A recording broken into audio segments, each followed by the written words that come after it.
Good morning. এটা আলনা, হ্যাঁ এটা আমার শাশুড়ি মায়ের আলনা।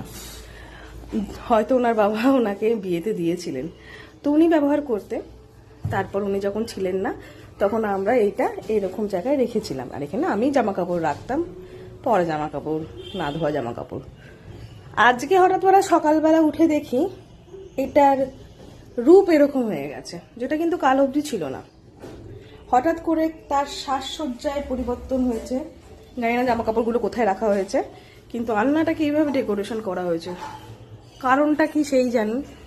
চলুন আপনাদেরকে একটু দেখা, এটা দূর থেকে যেরকম দেখতে লাগছে। দেখুন আমার বোতলটার কি অবস্থা। এটা জলের বোতল, কোনো কারণে এটার মুটকা খারাপ হয়ে গেছে বা ভেঙে গেছে, তার অবস্থা এরকম করা হয়েছে। এত ক্রিয়েটিভিটি দেখলে আশ্চর্য হয়ে যাই মাঝে মাঝে আমি।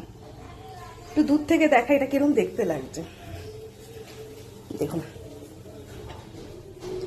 বলা বাহুল্য, দেখতে বেশ ভালোই লাগছে। কিন্তু চলুন এবার ছাদে যাই, ছাদের রূপটা একটু দেখি।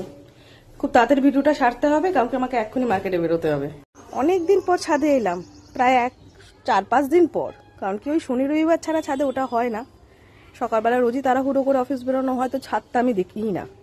তো প্রত্যেকবার ছাদে এসে নতুন নতুন চমক দেখি। বাহ, কি সুন্দর লাগছে ফুলগুলো, অদ্ভুত সুন্দর লাগছে। কত সুন্দর বেল ফুল ফুটেছে দেখুন। গাছের প্রতি আমার ন্যাক সেরকম কোনোদিনই ছিল না। ভালো লাগে ফুল দেখতে, ভালো লাগে গাছপালা দেখতে। তার পেছনে খাটনি করা, তার পেছনে এত কিছু চিন্তা ভাবনা, এটা ঠিক আমার মাথায় কোনোদিন বোধগম্য হয়নি। হঠাৎ করে এটা অনিমেষ আবিষ্কার করেছে। এটি আমার মায়ের ভারী নেশার জিনিস, গাছ। আমার মা প্রচুর ছোটবেলা থেকে আমি মাকে দেখেছি গাছের প্রতি যত্ন করা, গাছ লাগানো, গাছকে ভালোবাসা, গাছের সাথে কথা বলা। ইদানিং অনির মধ্যে এই জিনিসটা আরো বেশি দেখছি। প্রথম খুব রাগ হতো, সারাক্ষণ ছাদের মধ্যে রোদের মধ্যে বসে থাকতো। বাট এখন এই গাছের ফুলগুলো দেখে না রাগ হয় না, সত্যি ভালো লাগে। চলুন ওই পাশটা দেখাই। বাহ, পাতাগুলো কি সুন্দর, সত্যি খুব সুন্দরভাবে ডেকোরেশন করেছে। কত ফুল ফুটেছে দেখুন। অনেকদিন পর ছাদে এলাম মনে হচ্ছে, কারণ কি লাস্ট আমি যখন এসেছিলাম এই ফুলগুলো ফোটেনি। গোলাপ ফুল এটা কবে এনেছে? লাস্ট যখন এসেছিলাম তখন কোনো গোলাপ ফুল ছিল না। এখন গাছের দায়ভার 1 সপ্তাহের জন্য শ্বশুর মশাইকে দেওয়া হয়েছে, কারণ কি আমরা থাকছি না 1 সপ্তাহের জন্য। তো ওই জন্য গাছগুলো একটু সেট করা হলো। এটা এ পাশে আরেকটু দেখাই, কি সুন্দর জবা ফুল ফুটেছে দেখুন। এটা হলো সাদা জবা, আমিও এটা আগে দেখিনি, আমি আজকে দেখলাম।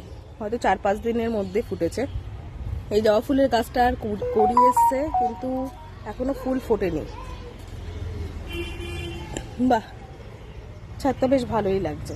এখানে শেষ নয়, একটা ছোট্ট আমাদের গোডাউন আছে, সেখানেও গাছ আছে, চলুন দেখাচ্ছি। এই যে কি অবস্থা করেছে, এইখানে আবার গাছ চাষ হচ্ছে মনে হচ্ছে।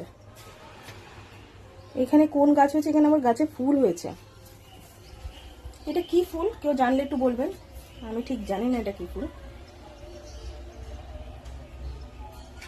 বাহ, সবার বাড়িতে টপে গাছ থাকে, আমাদের টপে স্বয়ং মা কালী থাকেন। সবাই আজকে কি করছো জানিও, চলো চললাম কাজে।